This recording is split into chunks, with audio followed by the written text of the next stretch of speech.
Terus Roni ini ngelihat lagi, kok nggak ada jalan masuk seperti gapura atau jalan masuk menuju ke desa. Ini adalah hutan semua. Sementara di sebelah kanan juga hutan.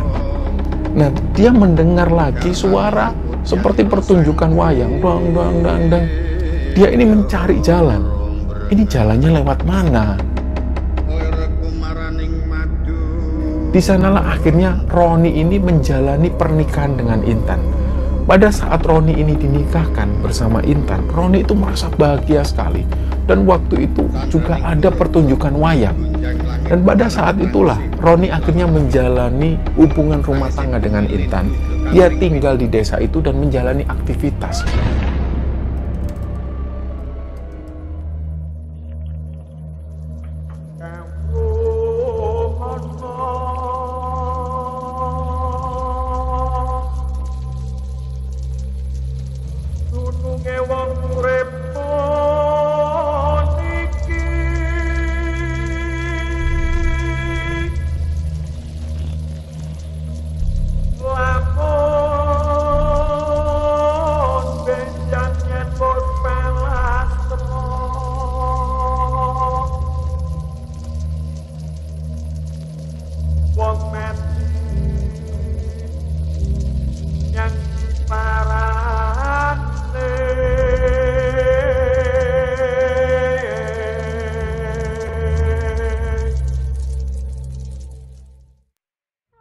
Bismillahirrahmanirrahim. Assalamualaikum warahmatullahi wabarakatuh.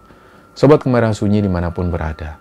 Pada kesempatan kali ini kami akan membagikan sebuah kisah yang dikirim oleh Sobat Kembara yang bernama Roni yang asalnya dari Lamongan, Jawa Timur.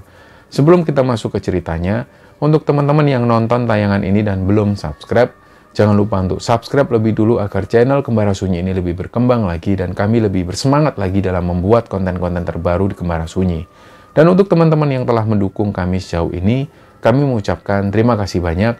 Semoga amal dan kebaikan teman-teman dibalas kebaikan berlipat oleh Allah Subhanahu wa Ta'ala.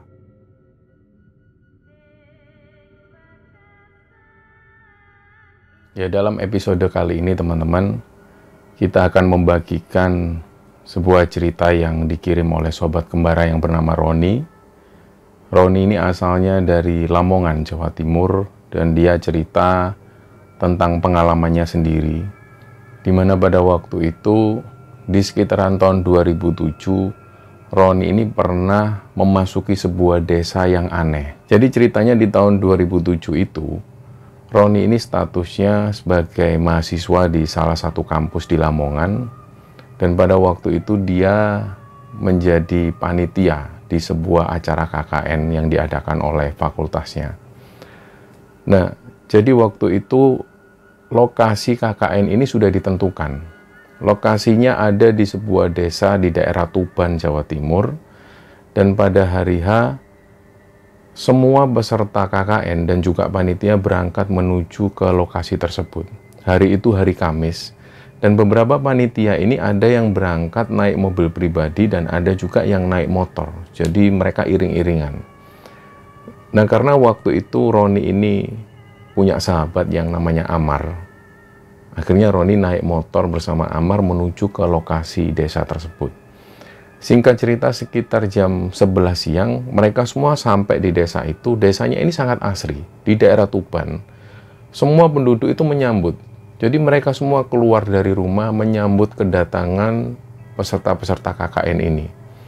Begitu sampai di sana, singkat cerita mereka semua menempati tempat-tempat yang sudah disediakan, yang umumnya adalah rumah penduduk di sana.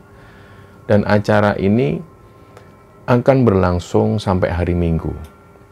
Nah, singkat ceritanya, mereka ini pada saat mengadakan acara KKN tersebut itu bertepatan dengan hari pernikahan senior mereka yang bernama Ajis. Jadi Ajis ini adalah senior mereka yang dulu juga pernah menjabat sebagai ketua BEM di sana. Mereka kurang koordinasi sehingga akhirnya acara KKN ini berbenturan dengan acara pernikahannya Ajis. Ajis ini rumahnya di daerah Bojonegoro, ada di sebuah pelosok. Dan karena acara ini sudah fix, begitupun juga acara pernikahannya Ajis, jadi salah satu dari acara ini nggak bisa diundur. Dan pada saat di sana, mereka sudah berdiskusi dengan teman-teman yang lain. Mereka ini memikirkan gimana caranya mereka harus bisa datang ke acara pernikahannya Mas Ajis. Karena mereka merasa nggak enak. Selain Mas Ajis ini orangnya baik, dan dulu pada waktu Mas Ajis ini menjabat sebagai ketua BEM, beliau banyak sekali kontribusi. Jadi mereka nggak akan mungkin kalau nggak datang ke pernikahannya Mas Ajis. Mulai hari Kamis mereka sudah memikirkan ini gimana acara harus kita atur sedemikian rupa supaya kita bisa membagi tugas. Separuh panitia berangkat dulu ke rumah Mas Ajis di hari Jumat dan separuh lagi di hari Sabtunya. Jadi bergantian. Nah, waktu itu hari Jumatnya, menginjak hari Jumat, sehabis sholat Jumat sekitar jam 1 siang itu sebenarnya mereka ada acara. Acara ini acara berbincang dengan kepala desa dan juga penduduk-penduduk desa yang ada di sana. Acaranya jam 1 siang dan ternyata setelah sholat Jumat, ada salah satu perangkat desa ini yang datang mengabarkan ke panitia bahwa kepala desa nggak bisa datang. Ada acara mendadak darurat sekali dan beliau minta acaranya diundur di hari Sabtu sehabis asar sekitar jam 4-an sore. Mendengar hal itu, mereka semua nggak bisa berbuat banyak. Jadi otomatis pada hari Jumat yang seharusnya mereka ada dialog dengan kepala desa akhirnya kosong. Nah, dalam waktu kosong inilah beberapa dari teman-teman itu mengusulkan, ini mumpung kita kosong, mumpung ini nggak ada acara, jadi sebaiknya separuh panitia kita berangkatlah menuju ke rumah Mas Ajis. Sementara separuh panitia yang lain ini tetap fokus mengawasi peserta. Nah, setelah mereka sepakat, akhirnya separuh dari panitia itu berangkat. Beberapa naik mobil dan beberapa lainnya naik sepeda motor menuju ke rumah Mas Ajis yang ada di Bojonegoro itu. Nah, kira-kira sekitar jam 5 sore, mereka pun kembali lagi. Jadi waktu itu, Roni dan beberapa teman-teman yang lain ini nggak ikut di hari Jumatnya. Roni berpikiran dia akan berangkat di hari Sabtunya. Karena di hari Jumat, dia masih ada tugas yang harus diselesaikan. Jadi, waktu itu ketika hari Sabtu, Roni sudah bilang ke teman-teman yang lain, selepas asar, dia mau berangkat menuju ke rumah Mas Ajis. Jadi dia tanya-tanya dulu, gimana jalannya, lewat mana. Roni ini sedikit paham daerah sana, daerah Bojonegoro, tapi berhubung rumah Mas Ajis ini masuk ke pelosok desa, jadi Roni menanyakan dengan detail sekali supaya dia nggak kesasar. Setelah dia dapat gambaran, akhirnya Roni mengingat-ingat lagi, oh berarti dia sedikit banyak tahu lokasi itu. Dan lokasi rumah Mas Ajis ini sangat dekat sekali dengan hutan. Dia tahu itu. Jadi akhirnya setelah tanya-tanya, selepas asar, Roni pun berangkat bersama Amar awalnya dan beberapa teman-teman yang lain. Ternyata menjelang keberangkatan, panitia-panitia yang lain yang harusnya mereka ikut bersama Roni menuju ke rumah Mas Ajis ini mengundurkan diri. Mereka nggak bisa ikut, tapi mereka menitipkan amplop pada Roni untuk diserahkan ke Mas Ajis. Jadi mereka ini beralasan karena banyak kegiatan yang harus dilakukan, apalagi Pak Kepala Desa itu sudah merubah jadwal yang seharusnya dia datang di hari Jumat, akhirnya datang hari Sabtu, jadwal jadi berantakan. Jadi panitia ini harus menyiapkan acara di hari Sabtu malam. Akhirnya dari situ yang berangkat ini hanya Roni dan Amar. Dan dari situ karena Roni punya tanggung jawab untuk menyerahkan angpau-angpau ini ke rumah Mas Ajis, Roni pun bersedia. Dia akhirnya pamit dan mulailah dia naik motor boncengkan Amar. Nah, dalam perjalanan itu belum sampai keluar desa, tiba-tiba Amar itu bilang ke Roni, Ron, berhenti dulu Ron, minggir. Belum sampai Roni ini menghentikan motornya, Amar itu sudah muntah. Nah, setelah ngelihat Amar itu muntah, Roni jadi panik. Kamu kenapa, Amar? Kamu masuk angin. Nah, Amar ini masih muntah terus.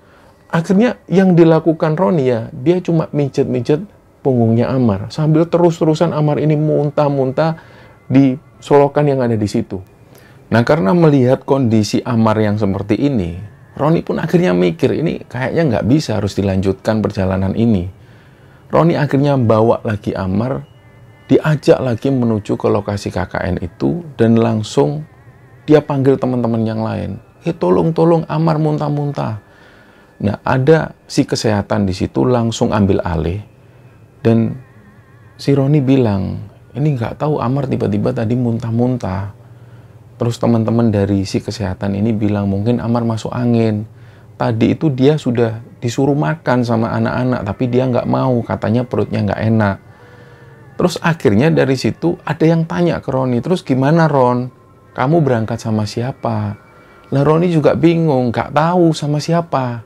Ada lagi nggak yang mau nemenin? Ternyata dari situ mereka, teman-teman panitia ini minta maaf. Maaf Ron, nggak bisa nemenin Ron. Jadi masing-masing dari mereka itu sudah punya tugas masing-masing dan nggak bisa ditinggal. Karena terbilang panitia di sana itu juga terbatas. Akhirnya Roni bilang ke teman-teman, ya sudahlah, daripada nanti keburu malam, aku berangkat aja lah dulu. Ron, kamu berangkat sendiri? Iyalah, biarinlah aku berangkat sendiri aja. Setelah Roni pamit, Roni ini langsung melanjutkan perjalanan. Perjalanan itu estimasinya sekitar 1-1,5 jam perjalanan. Begitu sampai di Bojonegoro, dia masih harus melewati beberapa desa untuk menuju ke rumah Mas Ajis. Nah, dia tahu alamatnya, dan awalnya Roni ini pakai GPS. Ternyata setelah Roni pakai GPS, dia sempat nyasar beberapa kali. Dari situlah dia sudah nggak mau pakai GPS, HP dimasukkan. Roni ini lebih seneng dia langsung tanya ke orang. Nah, waktu itu ada orang, posisinya ini jam 4:30 sore. Ada bapak-bapak yang duduk di depan rumah dan suasana di desa ini sepi. Kalau melanjutkan perjalanan menuju ke sana, ini sudah hutan. Jadi Roni menghentikan motornya, dia tanya ke bapak-bapak ini, Pak, saya mau tanya, desa Anggrek ini di mana ya?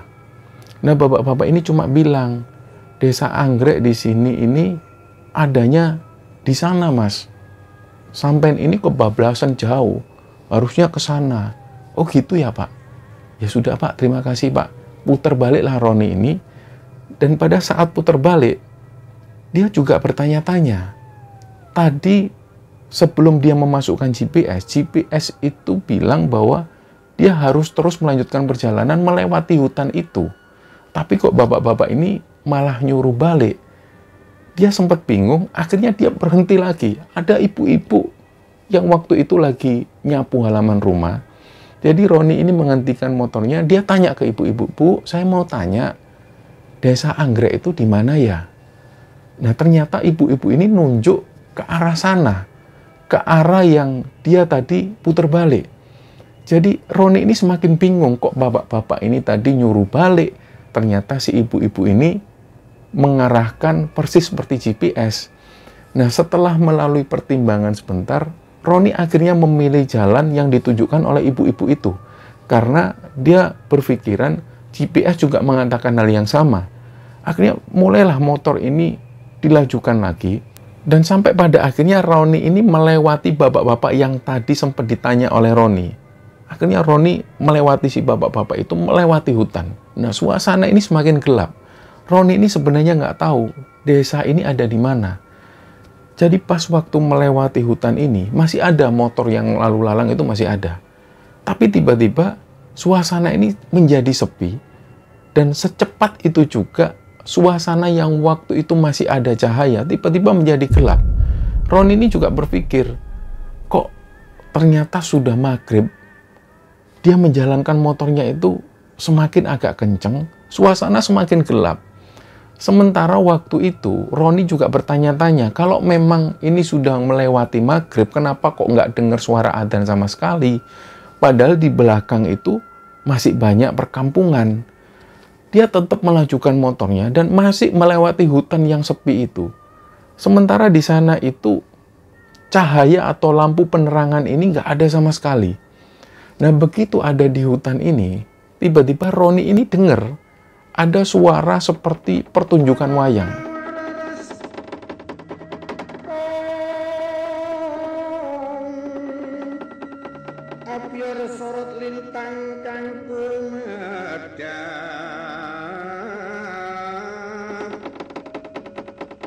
suaranya itu samar-samar.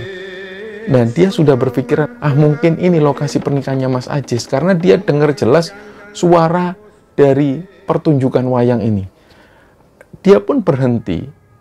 Terus Roni ini ngelihat lagi, kok nggak ada jalan masuk seperti gapura atau jalan masuk menuju ke desa. Ini adalah hutan semua. Sementara di sebelah kanan juga hutan. Nah, dia mendengar lagi suara seperti pertunjukan wayang. Dang, dang, dang, dang. Dia ini mencari jalan. Ini jalannya lewat mana? Kok ada suara pertunjukan wayang tapi nggak ada jalan yang harus dilalui? Dia cari, dia jalan lagi. Motor sempat ditinggal. Dia jalan sekitar 20 meter, cari jalan yang bisa dilalui. Dari situ dia nggak menemukan jalan. Tapi suara ini, suara pementasan wayang itu masih terdengar. Jadi jaraknya itu sangat dekat sekali. Roni sempat berpikir kalau dia jalan kaki, mungkin nggak sampai 1 kilo dia sudah sampai di lokasi. Tapi dia cari lagi jalan. Setelah sekitar 10 menitan, dia cari jalan ini juga nggak nemu-nemu. Akhirnya dia balik lagi ke motor, dinyalakan lagi lah motornya. Dia jalan sambil pelan, sambil noleh kanan, kiri, dan dia sambil mendengarkan suara pementasan wayang ini. Suaranya masih terdengar. Dan pada saat itu dia ngelihat ada patokan. Patok ini terbuat dari kayu. Nah, Roni ini mengira kalau patok ini adalah jalan masuk menuju ke desa. Tapi yang dia lihat di samping patok itu nggak ada jalan. Bahkan jalan setapak pun nggak ada. Jadi dia langsung menghentikan motornya, dilihat lagi. Patok ini kenapa ada di sini? Ini menandakan kalau ini adalah sebuah jalan menuju ke desa. Tapi anehnya kok nggak ada jalan. Roni sendirian di sana, nggak ada satu motor pun yang melintas. Di suasana hutan itu sepi, dia langsung parkir motornya, dia jalan lagi, dicari lagi. Siapa tahu nanti ada jalan setapak atau jalan yang penghubung menuju ke desa, atau mungkin ada gapura di sana, dia cari. Nah, begitu dia cari pelan-pelan, masih nggak ketemu adanya jalan. Di situ Roni ini semakin bingung. Ada suara pementasan wayang atau pertunjukan wayang, tapi kok nggak ada jalan menuju ke desa tersebut. Nah, karena Roni ini bingung, motor ini akhirnya tetap ditaruh di sana, dikunci setir, dia jalan, melewati patok yang tadi dia lihat. Harapannya patok ini adalah jalan menuju ke desa. Mungkin jalannya ini nggak kelihatan. Nah, sambil jalan, Roni itu menyalakan HP-nya. Terus sambil dia itu mikir, Mas Ajis ini rumahnya kok gini banget, pelosok banget. Terus kemarin teman-teman naik mobil, naik motor itu diparkir di mana? Dia sambil mikir, jalan itu sambil mikir.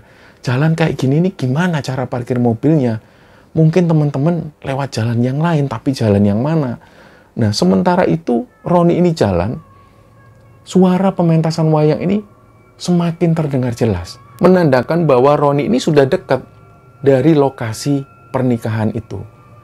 Ternyata nggak lama kemudian Roni bisa ngelihat ada janur kuning yang melengkung, membentuk seperti gapura. Disinilah akhirnya Roni lega. Nah, akhirnya sampai juga. Sebelum memasuki gapura yang terbuat dari janur kuning itu, Roni ini ngelihat sekeliling.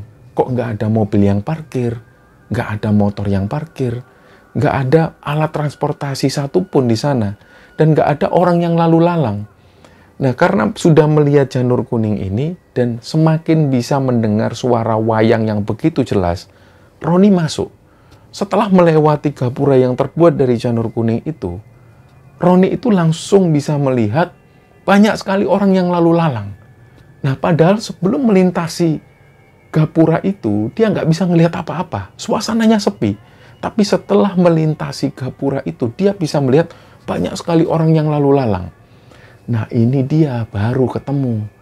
Langsunglah dia cari kuade atau lokasi di mana pengantin ini duduk. Dicari. Yang pertama kali dia lihat, ada pertunjukan wayang di sana. Tapi pertunjukan wayang ini nggak seperti pertunjukan seperti di kota-kota. Pertunjukan wayang ini lesehan. Orang-orang yang nonton itu juga lesehan. Dalang pun duduk secara lesehan. Nah, di situ Roni ini sempat diem. Karena sudah lama sekali dia nggak pernah nonton pertunjukan wayang. Waktu itu dia sempat terdiam sambil menyaksikan pementasan wayang itu. Jadi dia sempat tertekun di sana.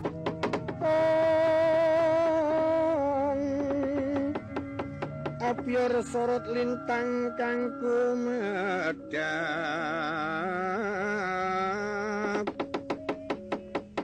titik sonyo matya ratri. Kok enak sekali di desa ini. Pertunjukan wayang masih sangat tradisional sekali. Gamelan-gamelan pun memang nggak begitu banyak. Jadi perangkat-perangkat itu hanya beberapa dan dimainkan oleh orang-orang yang nggak pakai seragam. Jadi kalau di kota, ketika ada pementasan wayang, seluruh pemain gamelan itu selalu pakai seragam. Tapi ini enggak. Mereka pakai baju seperti biasa. Ada yang pakai kaos oblong, ada yang malah nggak pakai baju. Tapi mereka semua menikmati pementasan wayang ini. Nah, Roni ini sempat tertekun sekitar 5 menitan. Setelah itu, dia ngeliat lagi. Aduh, mana ini Mas Ajis ya? Dia carilah. Dan waktu itu ada orang yang lewat, Roni tanya, Pak, ini pernikahannya Mas Ajis ya? Nah, si orang ini cuma ngelihat sebentar, sekitar beberapa detik, dan setelah itu orang ini nggak lagi memandang si Roni, dia langsung jalan lagi. Nah, Roni cari orang lagi.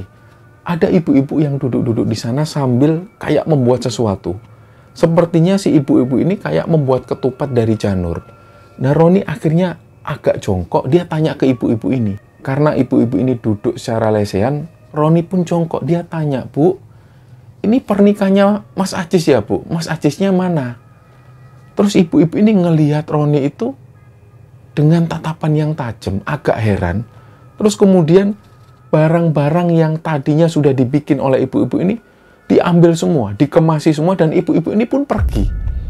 Lah, kedua kalinya Roni menemui orang yang ada di sana, dia langsung curiga ke orang-orang ini. Setiap kali ditanya, dia nggak mau jawab. Terus kayak seolah-olah menghindar. Kok orang-orang di sini ini sombong-sombong banget. Dia jalan lagi. Dicarilah, di sana ada keramaian, ada orang-orang yang makan. Dan semuanya lesehan, nggak ada meja sama sekali. Ditanyalah orang-orang ini. Ada 2 bapak-bapak yang lagi makan, dan mereka itu lagi ngobrol sambil makan. Roni pun bilang, Nuwun sewu Pak. Pak, ini pernikahannya Mas Ajis ya Pak? Mas Ajisnya mana nggih? Saya mau ketemu. Lah si bapak-bapak ini yang tadinya makan dengan lahap, tiba-tiba diem. Mereka berdua diem ngelihat ke arah Roni, sama persis seperti ibu-ibu yang sebelumnya. Mereka berdua itu ngelihat dengan wajah atau tatapan yang heran. Terus kedua bapak-bapak ini menghentikan makannya, langsung pergi. Lah dari sinilah Roni itu heran. Ini orang-orang di sini ini apa-apaan? Kok setiap kali diajak ngomong kok selalu diem, terus menghindar.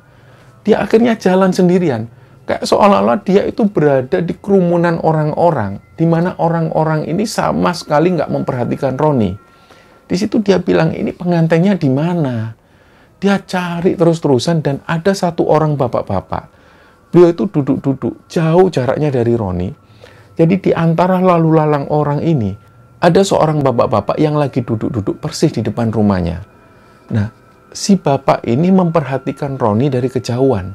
Dari situlah sekilas Roni ngelihat bapak ini memperhatikan Roni. Roni pun menghampiri bapak tersebut. Dia jalan dan menuju ke bapak ini langsung bilang, Nun sewu Pak, dari mana sampean Mas? Saya dari Lamongan Pak. Tadi ini perjalanan dari Tuban karena ada acara kampus. Saya mau ke sini ini, mau ke acara pernikahannya Mas Ajis. Ini Mas Ajisnya mana ya Pak? Terus bapak-bapak ini diem. Lagi-lagi orang-orang yang ada di sini ini diem, melihat Roni itu dengan tatapan yang aneh. Tapi khusus bapak-bapak ini, dia ngomong ke Roni, sini Mas, tak omongi gue. Jadi bapak ini mau ngomong sesuatu.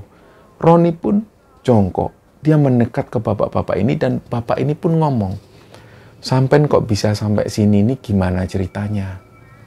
Nah Roni bilang, saya tadi ini nyari alamat Pak, nyasar berulang kali. Awalnya saya pakai GPS, terus akhirnya saya tanya orang. Motor saya ini saya parkir jauh di sana. Terus sampean ke sini ini jalan. Iya Pak, betul Pak. Yang sampai cari itu siapa tadi namanya? Mas Ajis, Pak. Yang kamu cari itu nggak ada di sini. Mungkin kamu salah. Ini bukan acaranya Mas Ajis. Wes, ayo masuk ke rumah saya dulu aja. Diajaklah dia masuk ke rumah si bapak tersebut. Ternyata di dalam itu ada istrinya dan juga ada anak perempuannya. Nah, si anak perempuan ini kira-kira usianya 3 tahun lah di bawah Roni waktu itu. Roni ngelihat si perempuan ini, dia rambutnya disanggul ke belakang, pakai baju tradisional. Ketika Roni ini datang, si anak perempuan ini langsung masuk. Dia kelihatan malu, dia masuk ke dalam, dan akhirnya si ibu ini pun tanya, sampai dari mana kok bisa sampai sini? Kok nyasarnya terlalu jauh?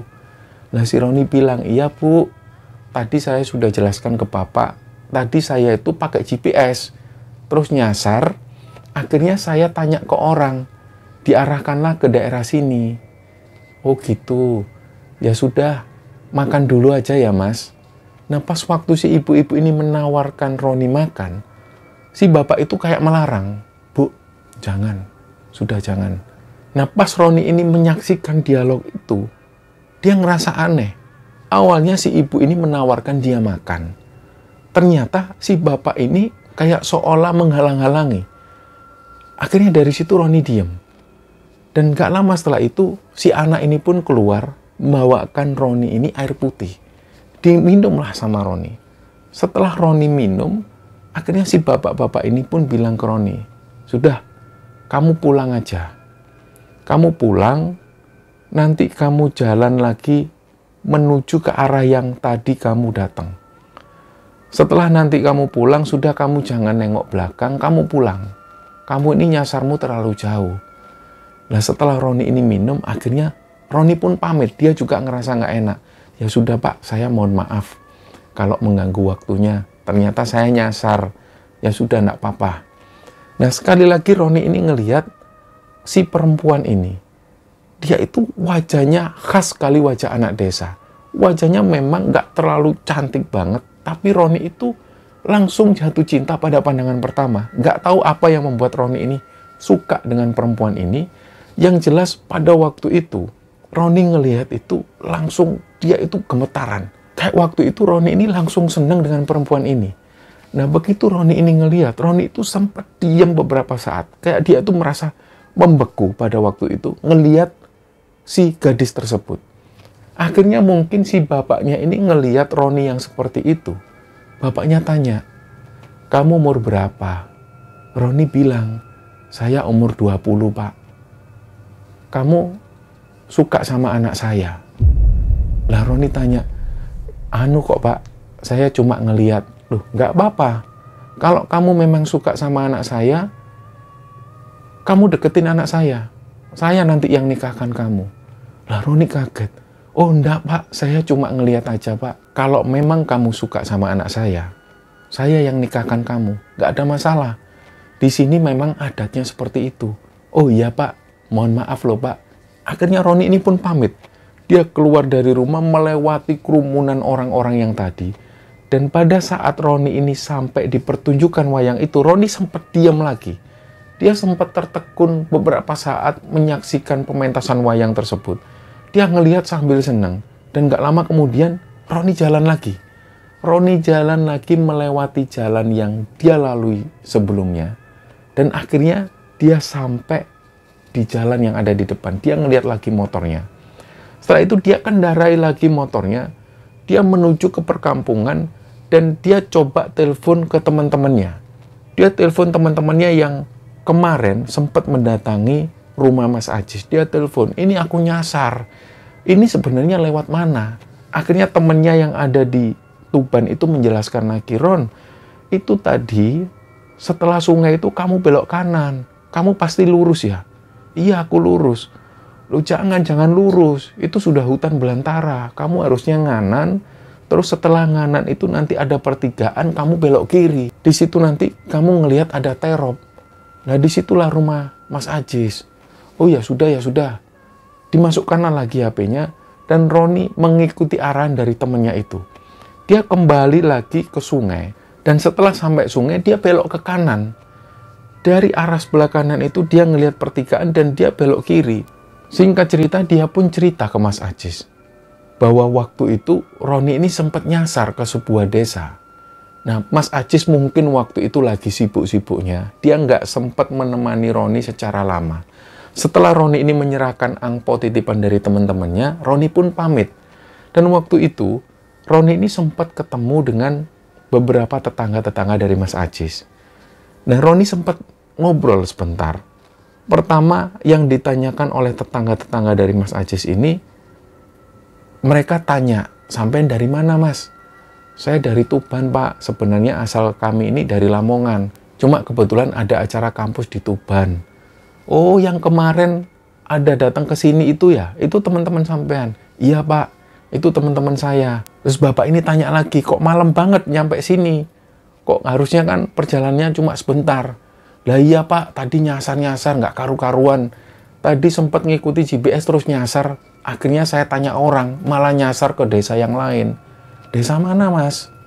"Desa sana loh, Pak. Dari sungai itu saya belok kiri dikit terus langsung lurus." Terus si bapak ini menjelaskan, "Loh, di sana itu desa terakhir nggak ada acara apa-apa, Mas. Kalau sampai bablas ke sana, itu hutan sudah." Lah Roni menjelaskan, "Iya, Pak, saya melewati desa itu, saya sampai di hutan. Desanya itu ada di tengah hutan." Nah, orang ini benar-benar heran mendengar penjelasan dari Roni. "Loh, Mas, di sana itu nggak ada desa, Mas." Akhirnya si bapak-bapak ini pun cerita, dulu itu sering banyak kejadian kecelakaan di tempat itu. Kayaknya sampean itu keliru. Sampean masuk desa apa itu, Mas? Dari situ Roni ini mengabaikan kata-kata dari bapak-bapak ini karena Roni punya keyakinan bahwa desa yang tadi dikunjungi oleh Roni itu adalah desa beneran, bukan yang dimaksud oleh si bapak-bapak ini. Akhirnya setelah ngobrol seperti itu, Roni pun pamit. Dia pulang lagi, kembali ke Tuban. Nah, singkat cerita, Roni pun kembali sampai ke Tuban itu sekitar jam setengah 12 malam. Di sana umumnya beberapa panitia ini sudah ada yang tidur. Dan ada beberapa teman-teman panitia yang masih terjaga waktu itu. Ketika ngelihat Roni ini datang, teman-teman tanya, "Ron, kamu kok malam banget sih, Ron? Ini loh kerjaan yang di sini ini nggak ada yang bantu. Amar juga lagi sakit." "Iya, aku tadi nyasar." Roni menjelaskan. Nah, teman-teman yang lain itu juga agak heran. Kok bisa nyasar sampai jauh seperti itu? Gimana ceritanya, Ron? Rumahnya Mas Ajis itu loh gampang. Kok kamu nyasar sampai jauh? Lah Roni juga nggak bisa menjelaskan ke teman-temannya. Yang jelas aku ini nyasar. Sudahlah, aku capek. Mau istirahat. Setelah Roni ini istirahat, keesokan harinya, di hari Minggu itu, setelah acara ini usai sekitar jam setengah 2 siang, kondisi Amar waktu itu masih lemas badannya. Dan mereka semua sudah prepare untuk pulang. Setelah berpamitan dengan penduduk desa, mereka akhirnya pulang kembali ke kampus ke Lamongan. Nah, waktu itu, karena Roni ini membonceng Amar, Roni tanya ke Amar, "Mar, kondisimu gimana?" "Ya, Ron, sudah enakan, cuma agak lemas. Kamu sudah makan belum?" "Sudah, Ron." "Ya sudah, kita lanjut ya." Nah, pas waktu ada di jalan, tiba-tiba Roni itu kepikiran perempuan yang ada di desa itu. Roni iseng-iseng tanya ke Amar, "Mar, kamu kan belum ke Mas Ajis. Kamu loh dicariin Mas Ajis, kamu nggak sungkan." Lah Amar bilang, "Iya, Ron. Gimana? Apa kita mampir ke Mas Ajis dulu atau gimana? Kalau kondisimu enak, kita mampir ke Mas Ajis aja." Amar pun mengiyakan, "Ya sudahlah, Ron. Kita ke Mas Ajis saja." Berangkatlah mereka. Akhirnya di tengah perjalanan, Amar itu muntah-muntah lagi. Mereka sempat berhenti sebentar. Roni sempat berpikir, ini jadi nggak ya dilanjutkan perjalanan? Karena ngelihat Amar ini muntah-muntah lagi. Tapi setelah Amar itu muntah-muntah, Amar bilang ke Roni, "Udah, Ron, nggak apa-apa, Ron. Lanjut aja. Aku masih sehat kok." "Bener, kamu nggak apa-apa." "Nggak apa-apa, ayo jalan lagi yuk." Lanjutlah perjalanan mereka ini. Dan pas sampai di rumah Mas Ajis itu kebetulan lagi santai. Karena acara ini sudah selesai, Mas Ajis lagi nongkrong-nongkrong di depan rumah. Akhirnya melihat kedatangan Roni dan juga Amar, Mas Ajis pun nyambut. Setelah ngobrol-ngobrol sebentar, Roni bilang ke Ajis dan juga si Amar, "Mas, tak tinggal dulu ya." "Lu mau kemana, Ron?" Sebentar mas, aku ada perlu. Kemarin soalnya aku ini pesan sesuatu ke temanku yang rumahnya deket sini. Terus aku gimana Ron? Amar tanya seperti itu. Udah tunggu sebentar Mar, aku nggak lama kok Mar, paling cuma 1 jam. Ya sudah jangan lama-lama Ron. Iya ya, tenang aja. Roni pun akhirnya pergi. Nah tujuan Roni ini, dia mau mengunjungi desa yang sebelumnya dia kunjungi. Dia masih penasaran dengan sosok perempuan yang dia temui. Karena dia terngiang-ngiang kata-kata dari bapaknya si perempuan ini. Roni ini juga berharap dia akan segera menikah dengan perempuan ini. Karena wajahnya yang begitu polos, begitu cantik, dan begitu sopan, membuat Roni itu semakin jatuh cinta dengan perempuan ini. Nah nggak lama setelah itu, pas waktu Roni ini melintasi hutan itu, dicarilah lagi patok yang waktu itu dia lihat. Setelah Roni ini mencari, sekitar 10 menit kemudian barulah dia menemukan patok tersebut. Motor ini diparkir sekali lagi persis di samping patok tersebut. Dia jalan. Nah, jalan itu sekitar 20 menitan. Sebelumnya, pada waktu Roni ini memasuki desa tersebut, dia masih bisa mendengar ada suara pementasan wayang. Tapi pada waktu itu, karena suasananya ini masih sore, dia nggak bisa mendengar apapun, juga dia nggak bisa melihat adanya janur kuning di sana. Dicari-cari lagi, dan Roni ini menebak-nebak. Kayaknya kapan itu dia ngelihat janur kuning ini ada di sini, persis di samping pohon ini. Roni itu menebak-nebak. Nah, pas waktu Roni ini ngelihat di sekeliling, nggak ada apa-apa. Dia pun melanjutkan perjalanan, dan setelah melewati 2 pohon besar itu, Roni ini kembali bisa ngelihat ada perkampungan di situ. Dan dia langsung menuju ke rumah si gadis itu. Begitu sampai di depan rumah gadis tersebut, suasana rumahnya ini tertutup. Mulailah diketuk oleh Roni.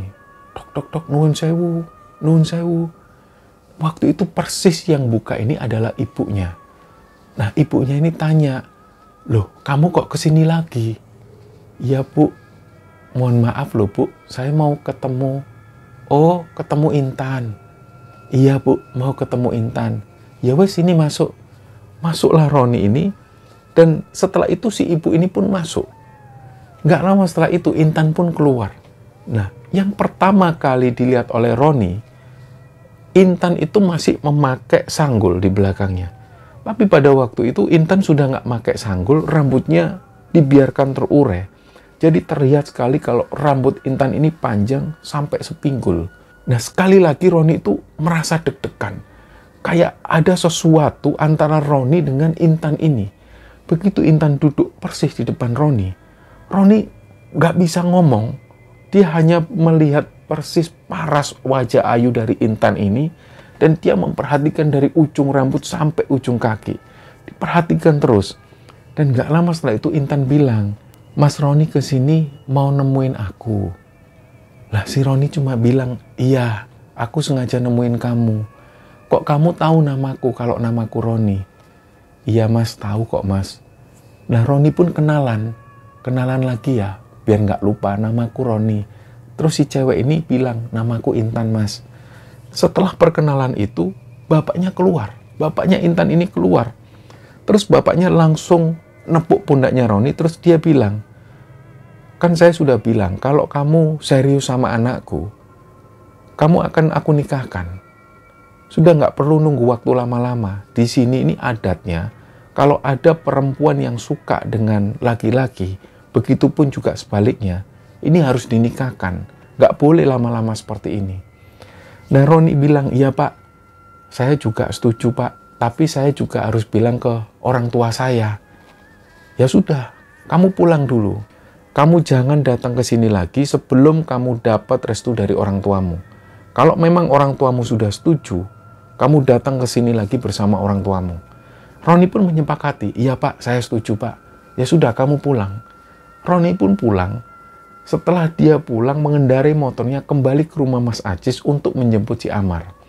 Nah waktu itu Mas Ajis dan Amar ini sempat tanya, kamu dari mana Ron? Tapi Roni nggak menjawab. Dia simpen hal itu. Singkat cerita, setelah Roni pulang bersama Amar menuju ke Lamongan, Roni langsung mengutarakan hal ini ke kedua orang tuanya. Nah waktu itu kedua orang tua Roni ini nggak setuju. kamu itu ngomong apa? Wong kamu itu masih kuliah kok minta nikah. Sudah, nggak usah mikir yang seperti itu. Tapi Roni ini bersikeras.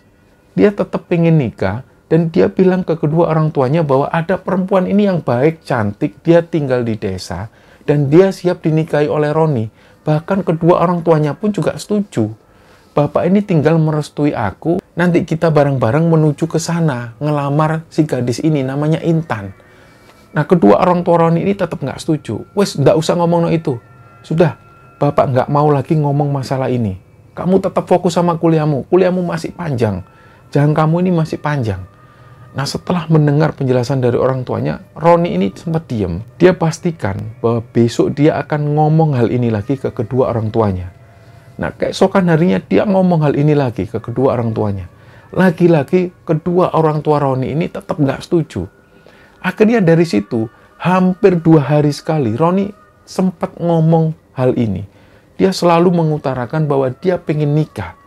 Jadi akhirnya waktu itu, kuliah ini pun kembali masuk. Dia kembali aktif lagi di kampus. Roni menjalani aktivitas di kampus. Dan nggak terasa, sekitar 1 bulan kemudian, Roni nggak sempat lagi mengunjungi ke rumah Intan. Nah, pada waktu itu Roni bilang lagi ke kedua orang tuanya, gimana Bu, Roni ini sudah pengen nikah. Tapi lagi-lagi kedua orang tua Roni ini nggak setuju. Akhirnya dari situ Roni pun mengabaikan. Dia mulai melupakan hal itu dan berjalannya waktu. Sampai singkat cerita Roni ini lulus kuliah. Roni pun ngomong hal ini lagi ke kedua orang tuanya. Bu, Pak, ini Roni sudah lulus kuliah. Roni pengen menikahi Intan. Sudahlah Ron, kamu nggak usah mikir gitu. Kamu itu harus cari kerja. Kalau kamu sudah kerja, kamu baru mikir kamu nikah. Loh, kamu ini baru lulus kuliah, belum dapat kerjaan. Mau kamu kasih makan apa istri sama anakmu nanti? Nah, Roni membuktikan sekali lagi kedua orang tuanya. Ya sudah, Roni mau ngelamar kerja. Singkat cerita, sampai 1 tahun kemudian, ketika Roni ini sudah kerja, Roni kembali lagi bilang ke kedua orang tuanya, Bu, ayo Bu, Pak, ayo Pak, ini sudah waktunya Roni ngelamar Intan. Sekali lagi kedua orang tuanya ini tetap nggak setuju. Wes Taron, Mbok ya kamu itu cari anak yang dekat-dekat sini aja, nggak usah yang jauh-jauh. Katamu rumah anak itu ada di Bojonegoro, di pelosok desa. Sudah nggak usah jauh-jauh, kamu cari tetangga desa ini. Nah, sebenarnya bapaknya Roni ini sempat menjodohkan Roni dengan anak dari teman bapaknya. Dan bapaknya ini berkeinginan supaya Roni menikah dengan anak dari temannya itu. Mendengar penjelasan dari bapaknya itu, Roni ini sempat kecewa. Dia sudah menunggu beberapa tahun, menunggu kepastian, menunggu kejelasan dari kedua orang tuanya. Ternyata setelah Roni lulus kuliah dan setelah Roni ini mendapat pekerjaan, orang tuanya ini tetap tidak menyetujui. Singkat ceritanya, Roni akhirnya memutuskan pindah. Dia menuju ke Jakarta. Dia cari kerja di sana dan dia melupakan tentang Intan ini. Nah, pada satu malam tiba-tiba Roni ini mimpi. Dia ngelihat kedua orang tua Intan datang bersama Intan, dan seolah-olah waktu itu Roni ini posisinya ada di rumah. Jadi pas waktu kedua orang tua Intan ini datang bersama Intan, bapaknya itu bilang ke Roni, Le, bapak ini sudah nunggu lama kedatanganmu. Kok kamu itu nggak datang-datang? Kamu ini bohong ke bapak atau gimana? Kamu jangan buat Intan ini terkatung-katung seperti ini. Kasihan ini anak perempuan. Nah, Roni waktu itu minta maaf. Pak, minta maaf ya Pak. Roni ini bukan bermaksud memainkan Intan, bukan Pak. Tapi kedua orang tua Roni ini nggak setuju. Setelah itu, kedua orang tua Intan ini pun pergi. Dan Roni itu kebangun dari mimpinya. Dia itu langsung deg-degan. Dia ingat kalau waktu itu dia posisinya ada di Jakarta. Tapi pas waktu mimpi, dia seolah berada di rumahnya yang ada di Lamongan. Nah, tibalah waktu itu musim liburan, tepatnya menjelang hari raya. Roni pulang ke Lamongan. Pada saat di sana, dia coba ngomong lagi ke kedua orang tuanya, Bu, Pak, Roni ini pengen menikah sama Intan. Lah, bapaknya itu mengabaikan, sudahlah Ron, itu loh, Siska itu loh. Kapan hari itu kesini sama orang tuanya. Siska ini juga suka sama kamu. Nah, Siska ini adalah anak dari teman bapaknya Roni. Dari situ bapaknya Roni ini sudah berusaha untuk mendekatkan Roni dan Siska. Tapi Roni ini masih nggak mau. Dan akhirnya dari situ, Roni masuk kamar, dia tidur. Seharian dia ada di rumah. Dan menjelang hari raya itu, Roni ini sempat mengalami kejadian yang nggak akan pernah dilupakan dalam hidupnya. Jadi pada waktu itu, Roni ini keluar dari rumah. Dia nggak tahu apakah ini mimpi, apakah ini nyata. Dia keluar dari rumah dan langsung dia itu jalan kaki. Pas waktu Roni ini jalan kaki, tiba-tiba dia sudah ada di desa Intan. Dan dia langsung menuju ke rumahnya Intan. Di sanalah akhirnya Roni ini menjalani pernikahan dengan Intan. Pada saat Roni ini dinikahkan bersama Intan, Roni itu merasa bahagia sekali. Dan waktu itu juga ada pertunjukan wayang. Dan pada saat itulah Roni akhirnya menjalani hubungan rumah tangga dengan Intan. Dia tinggal di desa itu dan menjalani aktivitas. Pagi hari dia berangkat menuju ke ladang. Dan sore harinya dia pulang. Dan dia juga mengakui bahwa dia melakukan hubungan suami istri dengan Intan ini. Jadi Roni dan Intan waktu itu layaknya pasangan suami istri. Dan setelah 12 hari lamanya, bapaknya Intan itu manggil Roni. Ron, sini Ron. Nggih Pak, ada apa ya Pak? Ron, kamu sudah waktunya pulang. Mulai hari ini kamu lupakan Intan. Intan ini nggak pantas buat kamu. Kehadiranmu di sini ini ternyata membuat beban bagi kami. Kami ini yang akhirnya merana. Memang sebuah kebahagiaan bagi kamu, tapi merupakan hukuman bagi kami. Kami ini yang benar-benar tersiksa. Jadi lebih baik kamu pulang. Kamu keluar dari desa ini dan jangan lagi kamu berkunjung ke sini. Kamu lebih baik kembali. Lah Roni ini juga nggak terima, loh Bapak ini kenapa Pak? Saya ini kan sudah jadi suaminya Intan, kok Bapak nyuruh Roni pulang? Kenapa kok Bapak ngomong seperti ini, kok tega Bapak? Tapi waktu itu bapaknya Intan ini terlihat sedih. Terlihat sekali kalau sebenarnya bapaknya Intan ini nggak tega untuk ngusir Roni. Jadi masih menjadi tanda tanya, kenapa kok bapaknya Intan ini tiba-tiba ngusir Roni? Tapi waktu itu Roni ngelihat ibunya Intan ini menangis terus. Dan di situ dia juga ngelihat Intan itu juga nangis. Tapi pada saat itu, Intan dan ibunya ini nggak memberikan penjelasan sama sekali. Roni sempat meneriakkan nama Intan. Tan, coba kamu ngomong Tan ke Bapak. Bapak ini kenapa kok seperti ini? Tapi Intan itu terus nangis. Dia akhirnya langsung masuk ke dalam. Sementara ibunya Intan itu juga menyusul masuk ke dalam. Dan sekali lagi Roni ini juga tanya ke bapaknya. Pak, jangan kayak gini Pak. Saya itu suaminya Intan, kok Bapak tega ngusir saya? Emang salah saya ini apa, Pak? Tapi sekali lagi bapaknya Intan menjelaskan, sudahlah Ron, kamu pulang. Kamu itu malah menyiksa kami. Sudah kamu pulang. Bapak cuma bisa menyarankan kamu pulang dan jangan lagi kembali ke sini. Dan mulai sekarang, kamu itu bukan lagi suaminya Intan. Sudah kamu pulang. Nah, gak lama setelah itu datanglah 2 orang. 2 orang ini adalah warga desa yang sana. Dia menarik paksa Roni. Roni tangannya ditarik dan dibawa langsung keluar dari desa itu. Akhirnya setelah keluar dari desa ini, Roni akhirnya jalan kaki. Dan jalan kaki itu nggak sampai terlalu lama, dia sampai di rumahnya yang ada di Lamongan, dan tiba-tiba dia itu mendengar suara tangisan ibunya sendiri.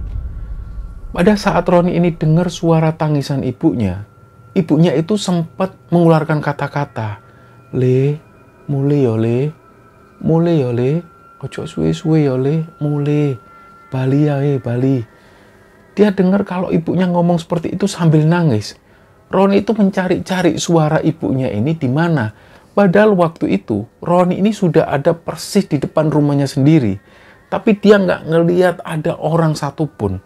Dia nggak ngelihat bapaknya, nggak ngelihat ibunya. Tapi dia mendengar ada suara ibunya yang ngomong seperti itu. Yang bilang bahwa Roni ini disuruh pulang. Mulai yole, sambil terus-terusan menangis. Roni akhirnya bingung. Dan gak lama setelah itu, dia ngelihat ada satu bapak-bapak di situ. Beliau ini sendirian dan manggil Roni dari kejauhan. Ron, sini Ron. Roni pun menghampiri si bapak-bapak tersebut. Dan akhirnya bapak-bapak ini pun merangkul Roni. Roni diajak jalan masuk ke rumahnya beliau. Nah, Roni ini bertanya-tanya, rumah ini gak pernah dia lihat sebelumnya. Yang ada di kehidupan nyata, Roni ini nggak pernah melihat rumah ini. Tapi pada saat Roni dibawa masuk ke rumah si bapak-bapak ini, Roni akhirnya bisa ngelihat.